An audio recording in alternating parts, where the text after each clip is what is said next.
Bueno, buenos días. Buenos días. Buenos días. Saludo a mi invitado de hoy, cineasta cubano, Esteban Insausti. Eso que ustedes vieron ahí es algo muy interesante y es que Esteban va a empezar una sección aquí en el día, una sección de cine. Y nada, nos gustaría, Esteban, de alguna manera permitir que a través de este encuentro la gente te conozca. Viniste de Cuba, eres cineasta. Sí. ¿Qué le puedes contar de ti a la gente? Bueno, hablar de mí es un poco, me resulta un poco complicado, ¿no? Primero agradecerles el espacio, poder estar aquí con ustedes, compartir la tremenda audiencia que tienen, ¿no? Y sobre todo, bueno, nada, soy un cineasta que no se puede tampoco desprender de su condición de cineasta, ¿no? Y soy también un espectador. ¿Qué tiempo tienes en el país? Bueno, yendo y viniendo, yo estoy entre los dos lugares como unos ya 7, 8 años. Y entonces aquí estrené mi última película, Club de Jazz se llama, es una película sobre la envidia, sobre la mediocridad en el mundo del arte y eso. Funcionó muy bien, a pesar de que se puso en un segmento muy privado por problemas de distribución, no la podía exhibir públicamente, pero fue muy bien acogida por la crítica especializada. Y bueno, nada, soy un egresado de las escuelas de cine de Cuba. De San Antonio de los Baños. Del Instituto Superior de Arte, que es una carrera universitaria. Ah, ok, porque aquí todo el mundo, o sea, hay una gran cantidad de cineastas dominicanos que han sido formados o que van a completar su formación en Cuba, en San Antonio de los Baños. Que eso es algo que me parece muy interesante de la crítica especializada en el país, que es una crítica que es hacedora de cine. O sea, algunos de los críticos que yo he conocido y que se han acercado a mi trabajo son gente que hace producción, que hace fotografía, que son editores y además ejercen el ejercicio del criterio, ¿no? Saludos. Muy interesante eso es muy interesante. Un saludo especial a Alfonso Quiñones. Ah, también, como no, cubano, colega. Entonces nada, el cine que te deseo es una sesión que lo que pretende es compartir eso, ¿no? Entender que en cualquier plataforma de streaming donde estamos viendo un cine que es casi idéntico, hay mucho cine por descubrir y en lo que tenemos que invertir es en la espiritualidad y en la apreciación cinematográfica de un cine que puede ser diferente, el cine no va a cambiar nada, pero te puede cambiar a ti, como decía David Lynch, ¿no? Exacto. Entonces tampoco la sesión no va a ser para hablar de un cine elitista, impenetrable, que haya que ser un entrenado para un cine que puede llegar a cualquiera y de que apenas se habla y que siempre vale la pena revisitar y redescubrir, porque algo sobre la condición humana nos va a devolver, ¿no? Y ese es el objeto de la sesión. Yo siempre digo, con el caso, por ejemplo, ahora que vivimos en un tiempo, ¿verdad?, donde todo está en San Google, que San Google puede ser una maldición o puede ser una bendición. También. Depende si tú sabes lo que quieres buscar, si estás bien dirigido para encontrar, y de alguna manera eso pasa con el cine. Tenemos muchas plataformas, tenemos muchas maneras de acceder, pero ¿qué vemos? Claro. ¿Cómo encontrar eso que sea ideal? Y el cómo, que es también muy importante, ¿no? Y ese es uno de los objetos de la sesión. Vamos a empezar el viernes que viene con 2 películas grandes, que para muchos serán conocidas, pero para otros serán hallazgos, ¿no? Como lo son El Ciudadano Kane y Memorias de su Desarrollo, una película cubana imprescindible. ¿Imprescindible? Y bueno, y es una obra maestra, pero que ambas coinciden en un punto, en que las dos fueron películas muy rechazadas en su momento y que tuvieron que esperar décadas para ser reconocidas hoy como grandes clásicos. Ambas están en la lista de las 50 mejores películas de la historia y Ciudadano Kane siempre encabeza la primera. Y sin embargo fue una película que incluso fue abuchada en los Oscars. Y es una lección maestra de cómo hacer cine cuando todas las herramientas que conforman el lenguaje cinematográfico están en función de un solo discurso hecha por un muchacho de 25 años que es Orson Welles. Exacto. Que además es su protagonista. Vamos a empezar el viernes que viene con esas 2 propuestas y vamos a ver qué pasa. Excelente. Bueno, al principio de los 90 aquí Arturo Rodríguez, que fue uno de nuestros grandes críticos de cine, y hablaba mucho de la película y además tuvimos mucho la oportunidad de verla porque en esa época estaban los videoclubs. Claro. Los videoclubs en casetes. Wow. Ya que tienes tú la el privilegio, ¿no?, de tener la mirada puesta tanto en el cine dominicano, en el cine internacional, como también en el cine cubano.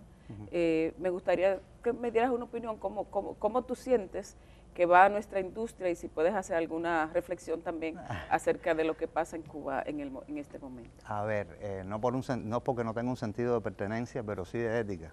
O sea, hablar del cine dominicano me cuesta un poco de trabajo, pero del cine latinoamericano en general, yo creo que es un momento muy favorable porque se están encontrando voces propias más allá de lo que el mainstream impone, ¿no?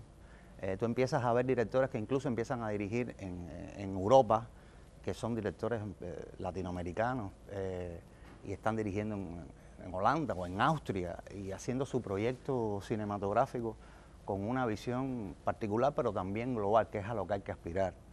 Yo en principio no creo ni en el cine de minorías, ni en el cine étnico, ni en el cine latinoamericano per se. El cine es o no es. Y las etiquetas me molestan un poco, ¿no? Porque bueno, fue a festival porque es una película sobre la comunidad LGTB, pero es buena la película. Eso es lo importante. Y creo que es lo que se está defendiendo. Hay una generación nueva que, dada la misma democratización de la tecnología, ha decidido dirigir fuera de las transnacionales y de su alcance en general. Y yo veo que hay un rescate hacia el cine de autor, en el mejor sentido, ¿no? Porque también en lo experimental puede haber una incapacidad para narrativa que se esconde en el experimento. O sea, yo no soy un defensor ultranza tampoco del cine de autor, y es una etiqueta también, que tiene una justificación histórica. Exacto. No, y además el cine siempre tendrá como paisaje de fondo el sitio donde tú vienes, quién tú eres, cómo tú piensas. Es un documento antropológico. Antier yo estaba reflexionando, mirando a mi hija, ¿no? Y leo una noticia por accidente de que, bueno, que dentro de no sé cuántos millones de años no vamos a estar ninguno aquí, la galaxia va a desaparecer porque se va a fundir con otra. Y yo pensaba, decía, bueno, quizás lo único que quede viajando en el éter sean esas imágenes y esos sonidos que lanzamos al espacio. Puede que lo único que quede sea ese legado, el cine. De ahí la importancia que tiene para, primero, es una cartografía de la condición humana, de las circunstancias en las que vive el hombre, de su contexto. Memorias de su desarrollo, por ejemplo, esa película de la que vamos a hablar el viernes, no envejece porque el conflicto que está contando trascendió incluso el propio contexto donde se hizo esa película. ¿Desde Subiela? No, Tomás Gutiérrez Aleatita. Ah, ese Tomás. Que hizo después Freddy Chocolate, que es por su película más conocida, pero tiene una filmografía, es nuestro cineasta insigne, por decirlo de alguna manera. Y está denotando un conflicto muy interesante, ¿no? El ciudadano cubano que no se reconoce ni en la revolución ni quiere emigrar. O sea, no se reconoce en ninguna de las dos orillas. ¿Qué hacemos con ese ciudadano? Y hoy es un conflicto que está enfrentando la nación cubana. Y cuando se logra tener una mirada tan profunda, que se puede ver inclusive el futuro, porque sigue siendo, 30 años después, claro, sigue siendo un tema. Sí, el propio sigue Titón siendo decía, la angustia. Ojalá la película se pusiera vieja porque entonces ya esos conflictos hubieran estado trascendidos, pero no ha sido el caso. Son conflictos que se han agudizado. Y esa también es una responsabilidad del artista. Poner el ojo, llevar al ciudadano hacia donde no ve bien. Y decirle, mira, ahí hay un asunto que tratar, ¿eh? Y para eso estamos, ¿no? Y también el cine es divertimento, y es placer estético, y es entretenimiento, o sea, no hay que rechazar, o sea, no vamos a ponernos aquí tampoco en una posición elitista, ni vamos a proponer un cine que es impenetrable. Por ejemplo, lo que pasa aquí que pasa muchísimo con el tema de que, que la comedia, como una satirización de las comedias. Hay grandes comedias, lo que pasa es cuando se satura el mercado de ese tipo de cliché, Cuba pasó por ahí también. En los 80, en los 90, sobre todo, principios de la década de los 90, la gran crisis, la gran depresión que enfrentó el país nos llevó a las coproducciones extranjeras. Y mucho de lo que pedían, esos que pagaban, eran comedias sobre circunstancias cubanas. Hoy son, en su mayoría, películas intrascendentes. Nosotros pasamos por esas fiestas también, ¿no? De tener que complacer un mercado, porque no nos quedó otra alternativa para sobrevivir. Pero también hay grandes comedias, Las 12 sillas, La muerte de un burócrata, que son comedias con una vocación incluso cuestionadora. Y sin embargo hacen reír y hacen reflexionar, y hay que aspirar a eso. La comedia es un género difícil, muy difícil. Hay que ser muy inteligente. Sí, es muy difícil, es un género que yo respeto mucho, de hecho yo no creo que nunca lo pudiera hacer. Yo por lo menos no creo que pudiera hacer una buena comedia, creo que cada cual tiene que saber en dónde tiene su caligrafía, ¿no? Y de eso vamos a compartir eso con la gente y vamos a tratar de que la apreciación cinematográfica y el mundo del cine llegue a cualquiera, que es como debe de ser, ¿no? ¿Y tienes algún otro proyecto cinematográfico Bueno, ahora, para hacer aquí en la República Dominicana o en Cuba? Estoy buscando precisamente financiamiento. Tengo una película que se llama Vacío, que es una historia sobre la prostitución masculina, un tema del que no se quiere hablar mucho.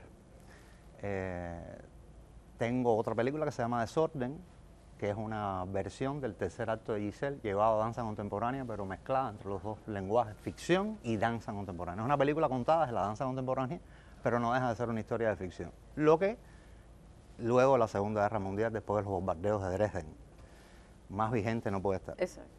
Y un tercer proyecto que ya sí es muy antiguo, muy ambicioso, se llama Pincel con Sangre, que es la historia de Ana Mendieta, una cubana pintora cubana-norteamericana, una artista plástica que murió en condiciones muy misteriosas, pero que sin embargo fue una de las primeras artistas cubano-americanas que triunfó en el mercado norteamericano y que desafortunadamente murió muy joven, a los 35 años.